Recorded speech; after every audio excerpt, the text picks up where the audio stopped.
भाई और बहनों, मातृशक्ति को नमन। हम भाव विभोर हो रहे हैं क्योंकि हमको सच्चा ज्ञान मिल रहा है। इतने इतने एपिसोड के बाद भी हमको प्रफुल्लता है, हमको कहीं थकान बोरियत महसूस नहीं हो रही है, क्योंकि ये सनातन सत्य है। सनातन सत्य सिद्धांत के ऊपर आधारित होता है। सिद्धांत भूत भविष्य वर्तमान आदि अनंत काल में एकता रहता है। जैसे कि हमारी आत्मा सच्चिदानंद है, ये ज्ञान दर्शन वाला है, और आनंद इसका लक्षण है।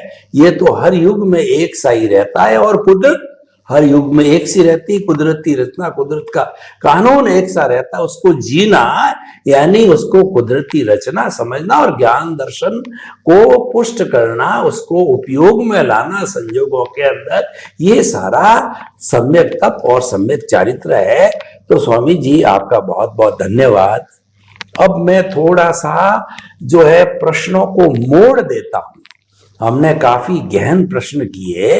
अब जो वर्तमान का सिनेरियो, देश का, विदेश का, पूरे विश्व का, जिसमें हम जी रहे हैं, उसकी बात करते हैं। और मैं स्टार्ट करता हूं वैश्वीकरण से। आज का युग ग्लोबलाइजेशन, प्राइवेटाइजेशन, लिबरलाइजेशन का युग है। ये विज्ञान ने सिद्ध कर दिया है, और पूरा विश्व एक कुटुंब के रूप में वसुधैव कुटुंबकम बना दिया है विज्ञान ने। तो हम बहुत नजदीक आ गए हैं। तो ऐसे इस दुनिया के अंदर जीने के लिए हमको अध्यात्म विज्ञान क्या शिक्षा देता है कि 7.8 अरब की जनसंख्या अगर इस अध्यात्म विज्ञान को इस दृष्टि से जिए, ताकि किसी को, पूरी आबादी को, समस्त 210 कंट्री को कोई भी तकलीफ ना हो।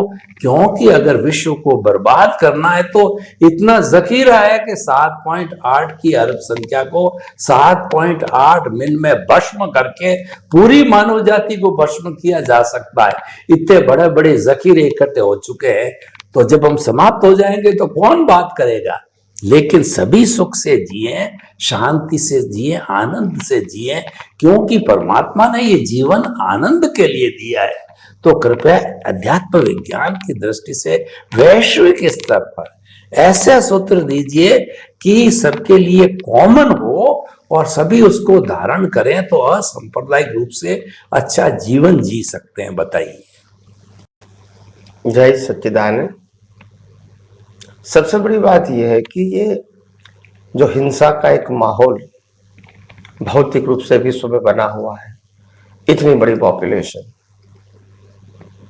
7.8 बिलियन, और इतनी सारी पॉपुलेशन के सामने इतने सारे वेपन्स जो दुनिया को 100-200 बार खत्म कर सकते हैं, इतना सारा हथियार होने के बावजूद भी हम जिस प्रकार से जी रहे हैं निश्चिंतता से,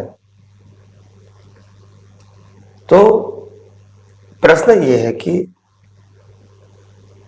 हर वेपन के ऊपर या तो उनकी एक्सपायर होने की ड्यू डेट है, या तो उनकी यूज होने की ड्यू डेट है, हर वेपन के ऊपर, क्योंकि उनके साथ व्यक्तियों का जीवन जुड़ा हुआ है।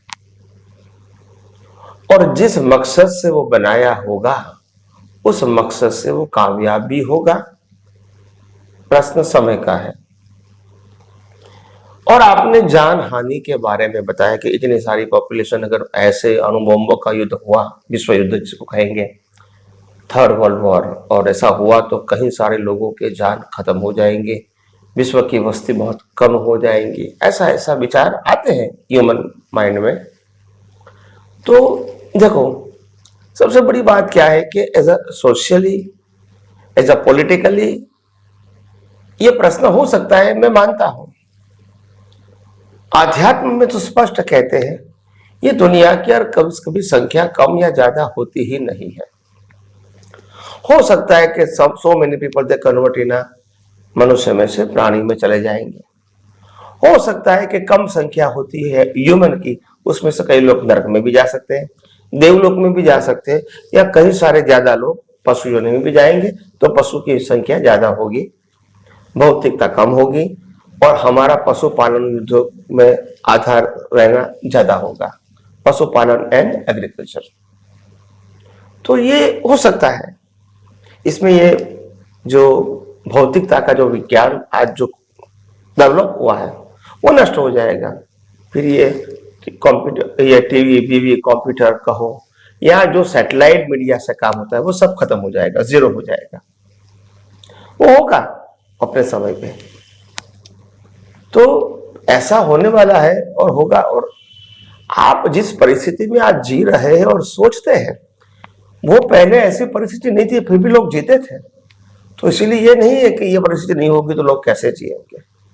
कुदरत का काम ये है कि परिस्थिति देना कर्मों के मुताबिक, संजोग के मुताबिक और काल के मुताबिक, और लोगों का काम है परिस्थितियों के मुताबिक जी लेना, और जीते ही है। आज हमने देखा रशिया और यूक्रेन के बीच वॉर है, और वहां कितनी भयंकर परिस्थिति है वो हम टीवी के माध्यम से देख सकते हैं, वीडियो आता है यूट्यूब के माध्यम से हम देख सकते हैं। इतनी भयंकर परिस्थिति में भी लोग सामान घर छोड़ के, बच्चे को छोटे छोटे लेके, पति पत्नी को लेकर, बुजुर्ग लोगों को लेकर पलायन होते हैं। हजारों किलोमीटर चलते भी हैं जहां तक उसको कोई और सब्स्टिट्यूट नहीं मिले, और खाना नहीं, पीना नहीं, पसीना, कपड़ा वही का वही, क्या करेंगे। मगर ये परिस्थिति को भी स्वीकार करना पड़ेगा, ये कोई पहली बार तो नहीं हुई है। तो इंसान का तो क्या काम है, जो भी परिस्थिति आती है उनको स्वीकार करो। हो सकता है कि वो प्रार्थना कर सकता है कि ऐसा बुरा वक्त किसी का ना आए, वो कर सकते हैं।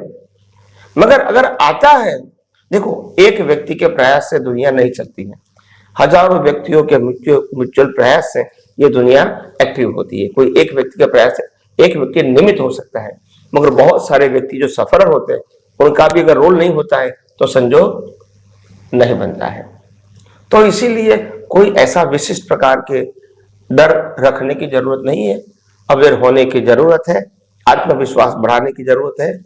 और अगर ऐसा कुछ लगे तो दुनिया के लिए अच्छी प्रार्थना करो कि हे अंतर्यामी परमात्मा, आप तो अनंत शक्ति वाले हो, मैं आपकी हाजिरी में प्रार्थना करता हूँ कि विश्व का कल्याण हो, विश्व के लोग सुख शांति से रहें, विश्व के लोग मुक्ति की अनुभूति करें, विश्व के लोग सच्ची मानवता प्राप्त करें, विश्व के लोग अहिंसक बने, हिंसक विचारधाराओं से मुक्त होवे। ऐसे हम प्रार्थना तो कर सकते हैं, इसमें कोई बुराई तो है नहीं। तो इससे ज्यादा हम कुछ ज्यादा डरने की, सोचने की आवश्यकता नहीं है। और बाकी हमारा जो कुछ भी आगे फिजिकल रोल होगा वो तो कुदरती कानून के मुताबिक रोल निभाना ही है। तो इसीलिए संजोग भी वो देंगे, शक्ति भी वो देंगे, और इसीलिए उसमें भी हमको ज्यादा सोचने की जरूरत नहीं है।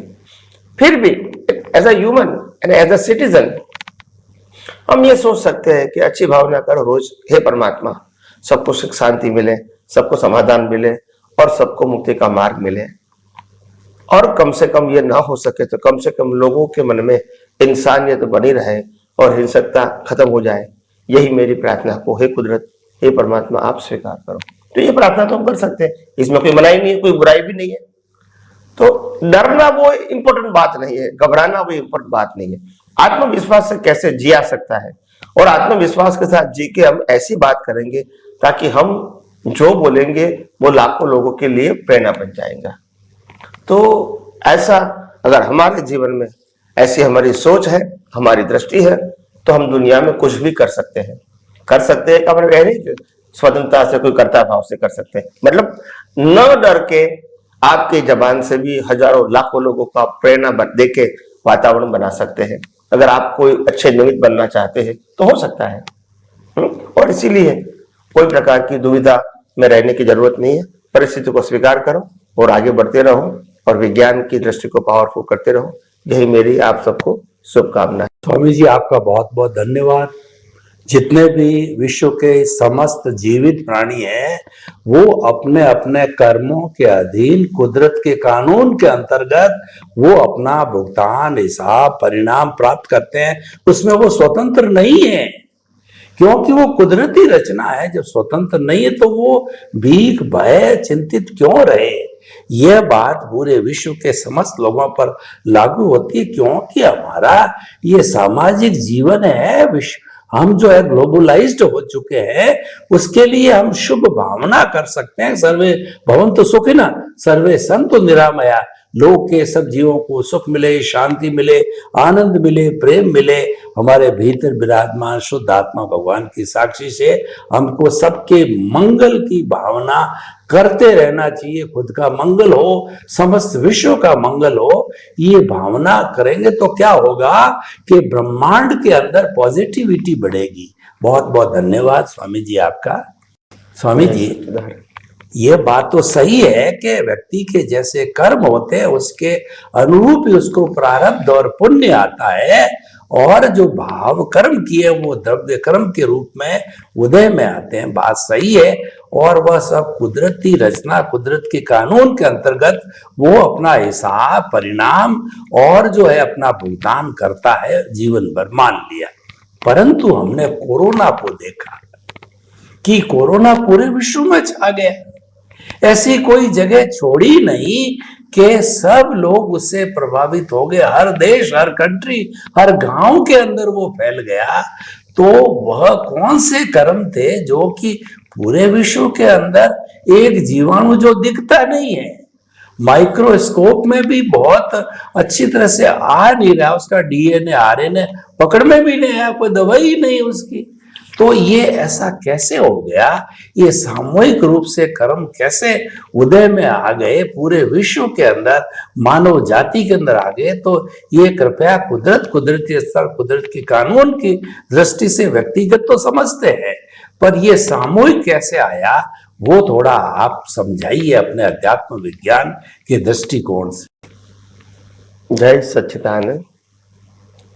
जिस प्रकार से पूरे विश्व के अंदर लोगों को जीने के लिए ऑक्सीजन फैला हुआ है, हर जगह पे फैला हुआ है, धरती पे भी, समुद्र में भी, आकाश में भी, हर जगह फैला हुआ है, जिसके आधार से जीव जीवित होते हैं, जीवित रहते हैं। और सभी व्यक्तियों को जीवन जीने के लिए पानी भी कुदरत दे देती है, सभी जीवों को हवा पानी, और उनके जीवन के अनुरूप खुराक भी दे देते हैं, तभी तो वो जिएंगे, नहीं तो मर जाएंगे। तो अगर कुदरत चाहे जिस प्रकार से हवा पानी खुराक सब जगह पे सब जीवों को पहुंचाती है, ऐसे वायरस भी पहुंचा सकते हैं। उनके लिए कोई नई बात, क्योंकि वायरस भी तो एक हवा का ही तो हिस्सा है। हवा में भी बहुत सारे जीव हैं। तो इसीलिए वायु काय जीव बोलते हैं। क्या बोलते हैं? वायु काय। जिसकी काया ही वायु है, उसमें बहुत सारी वैरायटीज भी है। तो मेरा कहने का मतलब यह है, ऐसा कोई भी वायु काय जीव के माध्यम से अगर कोई इस प्रकार का वायरस दुनिया के सामने आता है तो उसको रोकना बहुत टफ होता है और उसका फैलना आसान हो जाता है, क्योंकि उनका कनेक्शन श्वासोश्वास के साथ होता है, और श्वास तो सबको लेना ही पड़ेगा। तो श्वास लेंगे और उच्छ्वास करेंगे तो जहां भी जाएंगे वो फैलाते रहेंगे। उनको इच्छा नहीं होती है, मगर ये ऑटोमेटिक प्रक्रिया होती है। तो इसीलिए फिर सब कंट्री वाले ने कंट्री वाइज रिस्ट्रिक्शन किया, स्टेट वाइज किया, सिटी वाइज किया, टाउन वाइज किया, ताकि उसकी जो चेन है उसको डिस्कनेक्ट करें। और ये प्रयोग किया उन्होंने, और धीरे धीरे करते सफलता भी मिली। तो वो परमाणु का वो कहां चले गए जीव? तुम्हारे में से निकल गए, उसमें से निकल गए, उसमें से गए कहां? वो गए कहां?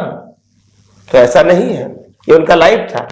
आया वो भी और चला गया वो भी, लाइफ था। लाइफ खत्म हो गया तो जीरो हो गया। तो इसीलिए ऐसा तो होता रहेगा। और अभी तो बहुत सारे ऐसे वायरस या डिसीज, अननोन डिसीज और अननोन वायरस इस कलयुग के अंदर जिस प्रकार से मानव जीवन के विनाश की जो शक्यता है, उसमें नेचुरल डिजास्टर के अंदर ये सब कुछ होने वाला है। और ये नेचुरल डिजास्टर इसीलिए कहते हैं क्योंकि इंसान उसमें डायरेक्टली कुछ नहीं कर सकता, इज अनकैपेबल टू कंट्रोल। समय ही उसका कंट्रोल करती है। हाँ, मनुष्य अपनी क्षमता के मुताबिक प्रयास जरूर करेंगे। अतिवृष्टि, अनावृष्टि, कोई भी प्रकार का अनावृष्टि के कारण ये धन धान्य नहीं बनना, फल आदि नहीं बनना, हैवी रेन के कारण कहीं न कहीं छोटे छोटे गांव, सिटी या छोटी छोटी कंट्री जो समंदर के आसपास है वो तबाह हो जाना, ऐसा नेचुरल डिजास्टर में होता रहेगा। कहीं कहीं ऐसी ड्राई कंट्री है, जैसे अमेरिका के अंदर भी होता है कभी कभी, ऐसे ऑस्ट्रेलिया के अंदर भी होता है, जो बड़ी बड़ी कंट्री होती है वहां फायर होता है और वो फायर हजारों माइल तक फैलता है और कई दिनों तक रहता है। बहुत मेहनत करने के बावजूद भी आसानी से वो समाप्त नहीं होता है। तो ऐसा तो होता रहेगा दुनिया के अंदर। और मेन चीज तो ये है कि ये सब क्यों होता है और क्यों हो रहा है। क्योंकि सिंपल बात यह है कि the population is above level, population ज्यादा हो गई है और हो रही है भी।